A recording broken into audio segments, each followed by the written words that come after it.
네, 여러분 안녕하십니까. 박준서 TV의 박준서입니다. 오늘 주제는 부부간의 그 갈등 관리 차원에서 부부간에 어떻게 대화를 나누는 것이 좋은지, 행복한 삶을 위한 부부 대화법이라는 주제를 가지고 좀 말씀을 드리도록 하겠습니다. 행복한 삶을 살기 위해서는 부부간에 다투지 않고 사랑하면서 살아야 한다고 생각을 하고 있지 않습니까? 근데 보통은 그렇지 못하고 별것도 아니라고 생각되는 그 사소한 대화 중에도 티격태격, 옥신각신을 자주 하게 됩니다. 특히 나이가 들어갈수록 더욱 잦고 심해지는 경향을 보이는데요. 왜 그럴까요? 오늘 그에 대한 원인과 다툼 문제를 해결하기 위한 해법을 제시해 드리도록 한번 해보겠습니다. 길지 않은 시간이기 때문에 끝까지 시청하셔서 삶의 지혜로 삼으시길 권유드려 봅니다. 그럼 부부지간의 대화에서 왜, 어떤 이유로 싸움이 시작되고 어떻게 전개되는지 몇 가지 경우를 한번 살펴보도록 하겠습니다. 이제 첫 번째로 보통 대화 중에 어떤 문제를 해결을 위한 그 사안을 이야기하는 중이죠. 예를 들면 돈 문제라든가 건강 문제라든가 또 우리 뭐 말다툼하는 문제 이런 것도 좋습니다. 하여튼 그런 사안에 대해서 말을 할 때 청자가 이렇게 듣고 있다가, 이제 듣는 사람이죠. 듣고 있다가 갑자기 부정적인 말을 합니다. 예를 들면 말을 딱 끊으면서 아니야, 그게 아니고 아니야 라는 식의 말을 한다는 것이죠. 그것도 그냥 다 듣고 난 다음에 하는 것도 아니고 중간에 가로막기를 하는 겁니다. 물론 그 듣는 사람 입장에서 봤을 때 그게 남편이 됐든 아내가 됐든 그 이견이 있어서 그럴 것입니다. 그렇지만 역지사지 차원에서 입장을 바꿔놓고 생각해 보면은 내가 의견을 내는데 부정적인 말을 들으면은 여러분 기분이 어떻겠습니까? 아마 말하는 사람 입장에서 보통 이제 화자라고 그러는데 감정이 별로 좋을 리가 없겠죠. 기분이 나빠지게 될 겁니다. 기분이 나쁘다 보면은 그 다음에 나오는 말이 좋은 말이 나올까요? 짜증스럽게 되겠죠. 그래서 화가 난 상태에 듣기 거북한 말이 나올 수밖에 없습니다. 그러다 보면은 그때부터 이제 상호 간에 이제 감정이 섞인 말들이 오고 가면서 옥신각신하고 티격태격하고 네가 잘났니 내가 잘났니 네 말이 옳으니 내 말이 옳으니 하면서 다툼을 하게 됩니다. 이런 상황은 상호 주장과 따짐의 반복 끝에 한쪽에서 포기를 하면서 끝나게 되는데, 보통 끝날 때도 그러죠. 아, 됐어, 알았어, 그만해, 이런 회피성 언어로 끝을 맺게 됩니다. 이렇게 끝나는 대화 이유는 어떻게 될까요? 갈등이 더 증폭되겠죠. 물론 감정 조절을 통해서 감정을 억제하고 별탈 없이 넘어가는 경우도 없지 않아 있습니다. 그러나 대부분은 그 감정의 골이 깊어져서 뭐 마지막에 가서는 그 며칠 동안, 어떤 경우는 심한 경우에 한동안 말을 안 하고 그런 침묵의 시간이 흘러가게 됩니다. 그래서 꼭 다툼을 하고 나면 기승전 침묵으로 끝나는 경우가 좀 자주 있는 편이죠. 보통 그렇습니다. 근데 이제 그런 경우 말고 또 어떤 경우가 있냐면, 뭐 두 번째 예를 좀 들어보면은 이 명령조의 말을 잘하는 분들이 있어요. 그 얘기하다가 말고 당신 그러지 마, 그렇게 말하지 마 하는 거죠. 이 말을 듣는 그 청자 입장에서는 어떤 생각이 들을까요? 그 불편할 수밖에 없겠죠. 누구나 요즘은 그 유치원 아이들도 그 명령조의 얘기 듣기를 싫어한답니다. 물론 이제 화자는 뭘 이렇게 하지 마, 안 했으면 좋겠어, 걱정스러워서 하는 말일 겁니다. 그런데 그 걱정스러워서 하는 말을 걱정스럽게 받아들이질 않게 되죠. 명령을 하면 듣기 싫거든요. 물론 이제 그 상명하복의 조직 문화가 갖춰져 있는 그런 뭐 군대 조직이라든가 경찰 조직, 뭐 기업에서도 그 계급이 이제 있는 그런 조직 체계의 그 계급이 있는 그런 조직에서는 뭐 명령조의 말들을 할 수가 있습니다. 그러나 가정에서는 그렇지가 않잖아요. 그러니까 명령조의 말을 듣게 되다 보면은 그 보통은 그 자격지심이 듭니다. 내가 나도 알고 있어. 나를 바보 취급해. 내가 알아서 하지. 왜 이렇게 명령을 해? 이런 생각이 들거든요. 물론 이제 자존감이 높으신 분들은 그걸 긍정적으로 수용을 합니다. 그러나 자존감이 높지 않은, 뭐 자존감이 높아도 사실은 그 이 자존심 상하는 그 말이거든요. 이 명령이라고 하는 것은 이 말 그대로 당신 내 말 들어. 이거 화가 나는 그래 감정이 올라오는 그런 말이기 때문에 그런 경우에 이제 그 다툼이 시작되게 되는데 그 뭐 아까 잠시 말씀드렸지만 그런 말 하지 마 또는 그런 식으로 말하지 마. 예? 근데 이제 이런 경우에 그 조금 더 보충 설명을 드리면은 권유조의 말로 했다라고 이제 그 화자는 그렇게 얘기할 수가 있어요. 권유하기 위해서 그랬다. 하지만 청자는 그렇게 듣질 않는다는 겁니다. 자존심에 상처를 입었다고 생각을 하거든요. 그래서 그 명령조의 말 이거를 좀 신경을 써서 한다면은 아마 다툼이 더 줄어들 수 있을 거라고 보여지고요. 하여튼 이런 경우가 있고요. 또 한 번 예를 들자면은 지적하거나 질책하는 말 있죠. 예를 들면 청자가 어떤 행위에 대해서 잘못을 하는 경우가 있어요. 뭐 예를 들면은 이제 말하는 사람이 뭔가를 전하고자 하는 뜻을 전하려고 하는데 본인은 이제 분명히 명확하게 얘기했다라고 그래요. 알아듣게끔. 그러나 이제 청자가 잘못 알아듣는 경우가 있어요. 뭐 나이가 들어가면서 귀도 자꾸 안 들리게 되고 이제 난청기가 생기게 되죠. 또는 주변이 이제 좀 시끄러운 어떤 소음의 상태 이런 상태에 있어서 잘 못 알아들을 수가 있거든요. 그러다 보면은 뭐라 그랬어? 왜 그랬어? 이렇게 이제 질문을 하게 됩니다. 그러면은 또 다소곳하니 이제 좋은 말로 얘기를 해주면 되는데 못 알아들었다고 그냥 화를 내면서 왜 그렇게 못 알아들어 하면서 이제 짜증스럽게 말을 또 하게 되죠. 이제 화가 난 상태. 이런 분들이 대부분 보게 되면은 짜증을 좀 잘 내고 화를 잘 내는 분들 보게 되면 평상시에 좀 스트레스가 좀 쌓여 있는 분들이 좀 많습니다. 화가 좀 많죠. 물론 성격상으로 다혈질이다. 그 다음에 급한 성격 뭐 이런 분들도 이제 있는데 그래서 이제 성격 탓을 많이 하고 있지만 어찌됐든 그 성격 급하지 않은 사람 없다 그러지 않습니까? 예, 그런 경우에 짜증나게 하게 되면 서로 이제 감정을 조절 못하고 그러면서 티격태격하면서 이제 말을 합니다. 이제 질책하는 거죠. 왜 그러냔 말이야, 당신 뭐 그리고 당신 맨날 이렇게 잘못하잖아 하고 이제 지적질을 하는 거예요. 거기에 이제 바디랭귀지까지 이제 손가락질까지 하면서 하면은 이제 더 기분이 나빠지겠죠.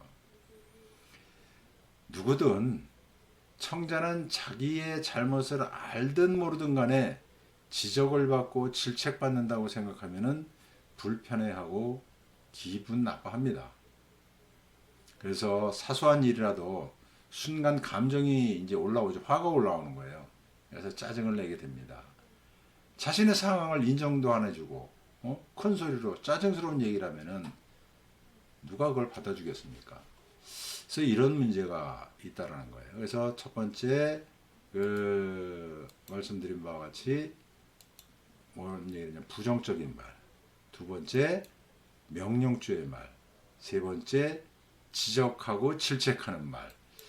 그 다음에 이제 또 하나 경우의 수를 말씀드리면은 이 명확성이 떨어지는 말입니다.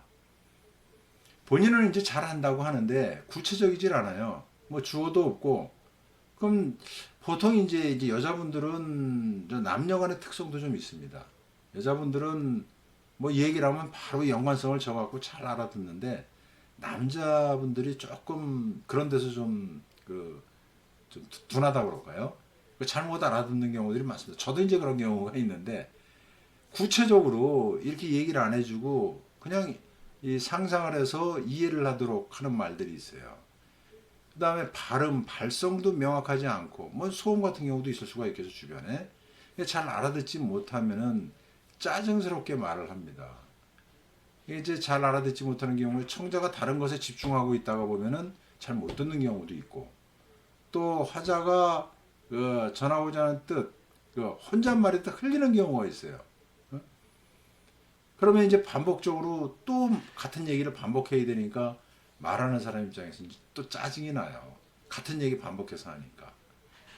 이게 그 개인의 성격이라든가 뭐 이런 거에 따라서 또 다시 이렇게 반복적으로 편안하게 얘기해 주는 분들도 계시지만, 누구든 자꾸 아유 왜 물어, 아유 왜 이렇게 못 알아들어 하면서 이제 짜증스럽게 얘기를 하죠. 본인이 명확하게 얘기했다고 생각을 하는 겁니다.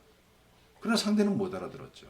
그러면서 큰 소리 치고 따지듯 하고 힐책하고 비난하고 그러면서 짜증을 냅니다. 물론 이제 그 청자가 귀담아 들으려고 하지 않는 그런 태도에도 문제가 있을 수가 있어요. 문제는 상대도 같이 이제 화를 낸다는 거죠. 그러면서 서로 따지는 거예요. 티격태격 하는 겁니다. 이런 경우가 있고요. 또 사소한 감정을 전하는 말인데요. 속상했던 어떤 일이 있어요. 화자가. 특히 이제 아내가 어떤 일들이 있었어요. 근데 속상한 일이 있었습니다. 사소한 일이죠. 그래서 자기가 이제 감정이 좀 안 좋았어. 누군가 제3자하고의 그 대화라든가 어떤 그 만남에서 불편한 일이 있었을 겁니다. 근데 그런 걸 전하는 경우가 있어요. 남편한테. 여보나 오늘 이런 일이 있었거든. 근데 속상했어. 근데 사실 남편 입장에서 들을 때는 뭐 별 무의미한 얘기로 받아들일 수도 있거든요. 근데 이제 그 청자는, 듣는 사람은 그런 것을 그 말하는 아내의 말, 감정이라든가 이런 걸 이해를 못하고, 그러니까 한마디로 그 사람의 감정을 수용하지도 못하고 공감도 못 해줘요. 그러면서 이제 이 얘기를 하는 중간중간에 그렇게 얘기를 해보죠. 그래, 결론이 뭔데? 그래서 무슨 말을 하려고 그러는 거야? 그러면 이제 말하는 사람은 어떻겠습니까? 말하고 싶어지지 않겠죠? 그래, 됐어, 알았어. 아유, 그만해. 당신하고 내가 무슨 말을 해? 이렇게 하면서 됐어, 그만. 진짜 됐다는 게 정말 됐다는 말로 하는 걸까요? 그게 아니잖아요. 안 됐다라는 얘기죠. 내가 잘못했네. 뭐 이러면서 이러다 보니까 이게 거기에서 이제 또 감정이 섞여서 티격태격하게 되고 이런 것들이 있습니다. 전부 화, 짜증, 감정의 그 기복이죠. 그런데 그 감정 자체가 부정적 감정입니다. 긍정적 감복이면은 그 감정이었을 경우에는 뭐 즐겁고 웃고 뭐 이렇게 되겠지만, 부정적 감정이 이제 올라오게 되면은 화가 나고 짜증스럽게 되는 거예요. 그리고 이제 우리 또 말하는 중에 한 가지만 더 말씀드리면은 이런 게 있습니다. 극단적인 말을 하는 경우들이 있어요. 장담하는 하는 말, 회피성, 포기성 이런 말들이죠. 됐어, 알았어, 그만해. 난 앞으로 절대 이러이러할 거야. 너 이렇게 생각을 해봐. 내가 볼 때는 그런 말, 이런 거 별로 바람직스럽지 않아. 그러니까 절대 그렇게 하지 마. 뭐 이런 식으로 극단적으로 장담하듯이 이런 말 하는데 그 듣는 사람 입장에서 기분 좋을 리가 없죠. 뭐 물론 이제 그냥 그걸 뭐 수용하고 넘어가면 되겠지만, 무시하고 넘어가면 되겠지만, 그렇지 않고 이런 경우가 생기게 되면 상호간에 불편한 마음을 갖게 되고 정말 조심해야 되는 말들이죠. 이런 경우들이 있습니다. 그런데 이러한 것들을 보게 되면은 제가 이제 한 6가지 정도를 말씀을 드렸는데, 서로 감정을 자극하는 말을 하게 됩니다. 그래서 그 감정이 자극을 받게 되면은 상대는 반응을 하게 돼 있죠. 그런데 이 문제는 화라든가 짜증이라든가 분노 뭐 이런 것들의 그 부정적 감정이 이제 약이 돼서 자극한 사람과 반응을 한 사람 간의 감정적 다툼이 발생한다는 겁니다. 이러한 다툼이 평생 함께 살아가는 그 부부간에 자주 일어난다면 그 결혼을 한 목적은 좀 더 행복한 삶을 살기 위해서 결혼을 한 거 아니에요? 혼자 사는 것보다 둘이 같이 사는 게 나으니까. 그래서 결혼한 거잖아요. 근데 이게 수시로 자꾸 다툼이 일어난다면은 그 가정생활이, 결혼생활이 행복할까요? 그래서 이 문제를 개선할 필요가 있죠. 물론 이제 말하는 그 우리 이제 화법, 말투 또는 말상, 말폼새 이런 말을 쓰는데 어떻게 해야 될까요? 보통 사람들은 말을 좀 예쁘게 좀 해달라고 그럽니다. 이게 예쁘게 하는 방법. 그냥 예쁘게 해야죠. 근데 이게 예쁘게 안 나와요. 그래서 그것을 개선해 봐야 되는데, 개선하려고 하면 보통 보면 그 상대가 좀 바꿔줬으면 하는 그 우리는 바람을 많이 갖고 있습니다. 근데 상대가 바꾸기 이전에 내가 먼저 바뀌어야 상대가 바꾼다는 거. 이거 좀 먼저 이해를 하시고, 이어지는 말씀 좀 들었으면 좋겠는데요. 이게 요약해서 얘기하면은 다툼의 원인, 아까 상황을 경우의 수 한 6가지 정도 말씀드렸잖아요. 그래서 원인을 구체적으로 다시 한번 살펴보면 간단하게 명확성이 떨어져 있다.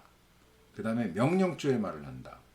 비난조, 질책성, 지적, 장담하는 말, 극단적인 말, 회피성, 포기성 이런 말들. 그리고 이제 더불어서 듣는 청자의 그 또 소극적인 태도, 무관심, 뭐 이런 것들이 서로 감정을 자극해서 다툼으로 이어지게 된다라는 겁니다. 그래서 우리 이렇게 살펴보게 되면 부부지간에 서로 화나게 하고 싶은 그런 대화 없잖아요. 상대를 화나게 하고 싶은가요? 그렇지는 않을 거 아닙니까? 근데 이렇게 화나고 싶게끔 하고 싶지 않은데 상대가 화를 나게 한다는 거예요. 이것은 상대 입장을 이해하지 못하는, 우리 이제 보통 역지사지라고 그러는데 서로 감정을 이해 못하는 데서 오는, 그래서 말을 하다 보면 자꾸 오해를 하게 돼 있습니다. 이 의사소통 커뮤니케이션이라고 하는 것은 서로의 뜻을 이해를 해서 서로 이제 통하는, 그래서 소통인데 통해야 되는데 자꾸 통하질 않아요. 오해를 하다 보니까 불통이 되는 거거든요. 그래서 커뮤니케이션 의사소통이라고 하는 것은 뜻이 통해서 오해가 없도록 하는 말. 그러면은 이제 감정 조절을 잘 하면서 얘기를 하는 게 중요하겠죠. 그래서 다시 정리를 해서 말씀을 드리면은 첫째, 어떻게 말을 해야 되느냐? 명확하게 말하는 겁니다. 이를 위해서는, 명확하게 말하기 위해서는 내가 명확하게 말한다고는 하지만 구체적으로 얘기를 하는데 상대가 준비가 되어 있는 상태가 됐을 때 말하는 겁니다. 그래서 얼굴을 맞대고 얘기하는 게 좋아요. 딴 일을 하고 있는데 보통 이런 얘기들 많이 하죠. 여자들은 한 두세 가지를 일을 하면서도 다 알아듣는데 남자들은 그 한 가지 일밖에 못한다. 좀 그런 부분이 특히 있어요. 그렇기 때문에 불러서 얼굴을 맞대고 얘기하는 거. 아까도 장님이 말씀드렸습니다만 난청이라든가 뭐 주변에 소음 같은 그런 문제로 인해서 못 알아들을 수가 있거든요. 그 다음에 두 번째로는 감정 관리를 하는 게 좋습니다. 일단 차분하게 감정을 가라앉히고 좋은 말, 부드러운 말, 그러니까 큰 소리 안 치고 명령조의 말 안 하고 주장하는 거, 자기 주장 너무 펼치지 않고 이런 말투를 조심하면서 하는 겁니다. 아까 잠깐 언급드렸듯이 말 폼새죠. 예? 특히 사소한 대화가 아닌 어떤 문제 해결을 위한 대화할 때는 토론이 아닌 토의를 하는 쪽으로, 그러니까 토론은 자기의 주장을 펼치는 거 아니에요? 자기 뜻이 맞다, 자기 의견이 맞다. 그게 논쟁을 하게 됩니다. 근데 부부지간의 논쟁보다도 무슨 뭐 이념 논쟁할 겁니까? 그런 건 아니잖아요. 그 상대의 얘기를 귀담아 들으려고 하는 그 적극적 경청과 더불어서 자기의 의견을 개진하는 이런 쪽으로, 그래서 자꾸 그 건설적인 방향으로 그 대화가 이루어질 수 있도록 이렇게 자꾸 편안하고 좋은 말, 부드러운 언어를 써가면서 이야기를 하는 게 좋습니다. 그리고 이제 말하는 사람은 그런데 그럼 듣는 사람은 어떻게 들어야 되느냐? 청자의 태도가 굉장히 중요하죠. 일단 아까 얼굴을 맞대자고 그랬지 않습니까? 그 맞댈 때 그 상대의 얼굴을 이렇게 보면서 뭐 눈을 쳐다보라고 그래요. 아이 컨택 한다라고 얘기하는데 그것은 뭐냐면 말하는 사람을 존중한다는 얘기거든요. 그리고 딴짓하지 않으면서 듣는 겁니다. 그런 자세가 중요하다. 그래서 딴짓 안 하고 얼굴 맞대고 눈을 쳐다보면서 듣는 그 진지한 태도를 보이는 게 좋다. 그러면서 그 사람의 감정을 좀 읽어라. 뭐 사소한 이야기, 별거 아닌 얘기, 또 내가 관심 없는 이야기일지언정 그 사람의 감정 상태를 수용을 해야 될 때가 있거든요. 열린 마음으로 그 사람의 감정을 공유하면서 공감해주면서 듣는 태도를 갖춘다면은 싸울 일이 없을 겁니다. 그러면서 같이 이제 우리 바디랭귀지라고 하는 비언어죠. 이런 표현도 많이 활용하면 좋죠. 특히 맞장구 쳐주는 거 이거 굉장히 좋습니다. 아 맞아. 부정적인 게 아니잖아요. 맞장구는 맞아. 옳거니 뭐 추임새 넣어주는 우리 민요에서 추임새 같은 거 넣어주듯이 그럼 흥이 나서 말하는 사람도 더 말을 잘할 수가 있습니다. 상대방의 말에 특히 그런데 이견이 있을 때는 비판이나 비난 같은 거 하지 말고 또 중간에 가로막기 하지 말고 끝까지 듣고 난 다음에 내 의견이라고 이야기하듯 그래서 따지듯 얘기하는 게 아닙니다.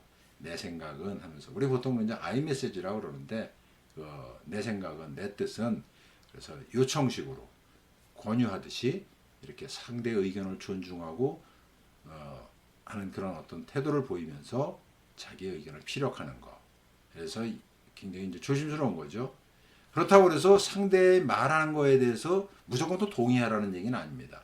감정을 수용하라는 거거든요. 감정에 동의하라.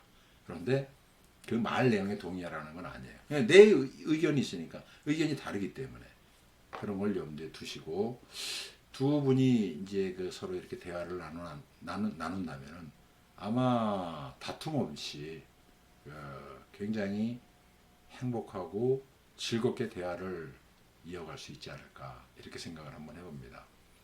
이상으로 오늘 부부간에 다투지 않고 대화하기 내용을 가지고 말씀을 드렸는데요. 바람직한 그 화법을 얘기하자면은 한마디로 역지사지. 그러니까 상대를 이해하고 존중하는 태도, 이 자세. 이게 말하기 듣기의 핵심이 아닐까 이런 말씀을 해봅니다. 그래서 짧은 영상이지만 여러분들이 이 내용을 가지고 좀 실천을 통해서 행복한 부부생활, 가정생활이 될 수 있기를 바라겠습니다. 끝까지 시청해주신 여러분께 감사의 마음 전합니다. 고맙습니다. 행복한 대화 나누세요.